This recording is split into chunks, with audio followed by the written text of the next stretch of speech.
ദൈവമേ ഇതെവിടെ എത്തിയ എന്റെ ആറ്റുകാൽ ഭാസ്കര. അങ്ങനെ ഒരു ദൈവം ഇല്ല. ഇത്തരം സന്ദർഭങ്ങളിൽ ഇല്ലാത്ത ദൈവത്തെ വരെ വിളിച്ചു പോകും. വിവാദം എത്തി നിൽക്കുന്നത് ഞാൻ തുടക്കത്തിലേ പറഞ്ഞ പോലെ താങ്കളുടെ ഫേസിലാണ്. ശരിക്കും താങ്കൾക്ക് ഒരു സായിബാബ ഉണ്ടോ? അതെനിക്കറിയില്ല. ഞാൻ ഈ വീഡിയോ ചാനലൊക്കെ കാണുമ്പോൾ ഞാൻ എന്തൊരു ചില്ല് മനുഷ്യനാണ്. എന്താ ഇങ്ങനെ ഞാൻ ഇങ്ങനെ എന്നെ നീ എവിടെയെങ്കിലും ഒരു ഭയം ഉണ്ടോ? നമ്മൾ കുറെ നാൾ കൊണ്ട് സംസാരിച്ചെടുത്തൊരു കാര്യം അതിന് ഫലം കണ്ടെത്താതെ പോകും എന്നൊരു ഭയം നിൽക്കുന്നു. നീ പകപോക്കാണല്ലേടാ. സംഗതി ആകെ കുഴഞ്ഞു മറിഞ്ഞു കിടക്കുക. തൽക്കാലം നീ ഇവിടുന്ന് പോകുന്നതാ ബുദ്ധി.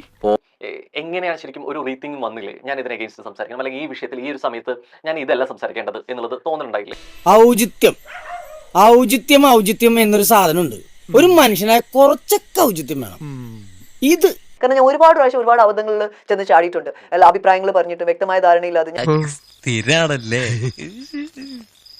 ഞാൻ വിചാരിച്ചു നിയമവ്യവസ്ഥ നമ്മളെ സപ്പോർട്ട് ചെയ്യുന്നില്ല, ഇങ്ങനെയാണ്, ഇത് ഭയങ്കര സ്ലോ.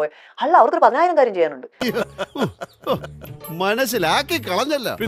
സത്യം പറഞ്ഞു കഴിഞ്ഞാൽ ഞാനൊന്നും പറഞ്ഞില്ല. ഞാൻ ആ ചർച്ചയിൽ പല സമയവും രാഹുൽ ഈശ്വർ സംസാരിക്കുന്ന സമയത്ത് മറ്റുള്ളവർ സംസാരിക്കുമ്പോൾ അവരുടെ വികാരത്തെ മാനിച്ച് ഞാൻ ഷട്ട് ചെയ്തതേ ഉള്ളൂ. ഇങ്ങനെ മിണ്ടാൻ പറ്റാൻ നിൽക്കുന്നതിന് ഞങ്ങളുടെ നാട്ടിൽ എന്താ പറയാന്നറിയോ? അണ്ണാക്കിലെ പിരിവെട്ടി. സ്ത്രീപക്ഷമല്ല ശരിപക്ഷമാണെന്ന് ആദ്യമേ പറഞ്ഞു. അത്തരം ശരിപക്ഷം ഉണ്ടെങ്കിൽ മനുഷ്യാവകാശങ്ങൾക്ക് വേണ്ടിയാണ് സംസാരിക്കണമെന്നുണ്ടെങ്കിൽ അവിടെ സ്ത്രീ പുരുഷ വേർതിരിവ് ഉണ്ടാവാനേ പാടില്ലല്ലോ. ദൈവമേ മൂർഖനെയാണല്ലോ ചവിട്ടിയത്. ആദ്യമായിട്ടല്ല ഒരാൾ വീഡിയോ എടുത്തിട്ട് മറ്റേ യൂട്യൂബിൽ ഇടുന്നതോ അല്ലെങ്കിൽ സോഷ്യൽ മീഡിയയിൽ പബ്ലിഷ് ചെയ്യുന്നത്. Shimjitha is not the only one. പക്ഷേ മരണപ്പെട്ട ഒരു സംഭവം ഉണ്ടായതുകൊണ്ടാണ് നമുക്ക് ഇത്ര ഇമോഷണൽ ആവുന്നത്, നമ്മൾ ഇതിനെ ഇങ്ങനെ അഡ്രസ് ചെയ്യുന്നത്. പക്ഷേ അത്തരത്തിലൊരു വിഷയം ഉണ്ടാവുമ്പോൾ ന്യായം ശരിയും സ്ത്രീപക്ഷത്തായിരിക്കും കൂടുതൽ, അല്ലെങ്കിൽ അവിടെയാണ് എന്നുള്ളൊരു ചിന്തയോ മുൻവിധിയോ ഉണ്ടോ? അതൊരു വൾണറബിലിറ്റിയുടെ സ്പേസ് ആണ്. ഭയങ്കര വൾണറബിൾ ആണ് സ്ത്രീകൾ. അങ്ങനെയുള്ള ഒരു പെണ്ണാണെന്ന് എനിക്ക് തോന്നുന്നില്ലേ? അതൊന്നും എനിക്കറിയാൻ മേല. ഇങ്ങനെ എന്തെങ്കിലുമൊക്കെ പറയുമ്പോഴേ എന്റെ മനസ്സിനൊരു സന്തോഷം ഉണ്ടാവുള്ളൂ. ഞാൻ എന്റെ സന്തോഷം നോക്കിയാ പോരെ. ഈ താൻ ചോദിക്കുന്ന ക്വസ്റ്റ്യൻസ് പോലും എനിക്ക്, റോഹിന്റെ ചോദ്യങ്ങൾ പോലും ചില സമയത്ത് എനിക്ക് തോന്നും ഈ പറയുന്ന ബുദ്ധിയുടെ അല്ലെങ്കിൽ ഈ ചിന്തയുടെ ഭാഗമായിട്ടാണ് ഇങ്ങനെ ഒരു ചോദ്യം വരുന്നത് തന്നെ എനിക്ക് തോന്നുന്നു. കാരണം നമ്മൾ കണ്ടിട്ടുണ്ട് how they lift, how they do, how they use the bag എന്നുള്ളത് ഞാൻ കണ്ടിട്ടുണ്ട്. ഇത് റീകൺഫേം ചെയ്യാൻ വേണ്ടി ഞാൻ ചോദിച്ച എല്ലാ ആൺകുട്ടികളും അവരും അതേ കാര്യം കൺഫേം ചെയ്തു. ബേസിക്കലി അത് ശരിയാണ്, ഇങ്ങനെ ഉണ്ടാവാറുണ്ടെന്ന്. അവർ നീ എത്ര പുളു വേണമെങ്കിലും അടിച്ചോ, പക്ഷെ കേൾക്കുന്നവർ കൂടി ദഹിക്കണം. കാരണം ഞാൻ എപ്പോഴും എഗൈൻസ്റ്റ് സംസാരിക്കുന്ന ഒരാളായിരുന്നു. എല്ലാ സ്പേസുകളിലും ഞാൻ സംസാരിച്ചിട്ടുണ്ട്. So I thought that it's gonna B another. ഇപ്പൊ എനിക്ക് കുറച്ച് മെച്യൂരിറ്റി ഉണ്ട്. പറയുന്നതൊന്ന് പ്രവർത്തിക്കുന്ന വേറൊന്നും. അപ്പൊ ഞാൻ അത്ര മോശമുള്ള ആളൊന്നുമല്ല. എനിക്ക് അത്രയും പ്രശ്നങ്ങളില്ല. So I am somewhere clear എന്ന് ഞാൻ എന്നെ തന്നെ അനലൈസ് ചെയ്യാനുള്ള ഒരു സ്പേസ് എടുത്തു. അതെ, ആദ്യം നീ നന്നാകാൻ നോക്ക്, എന്നിട്ട് മതി സ്വയം നന്നാകുന്നത്. കേട്ടാ? സ്ത്രീന്നോ പുരുഷനോ വ്യത്യാസമില്ലാന്ന് പറയുന്നു.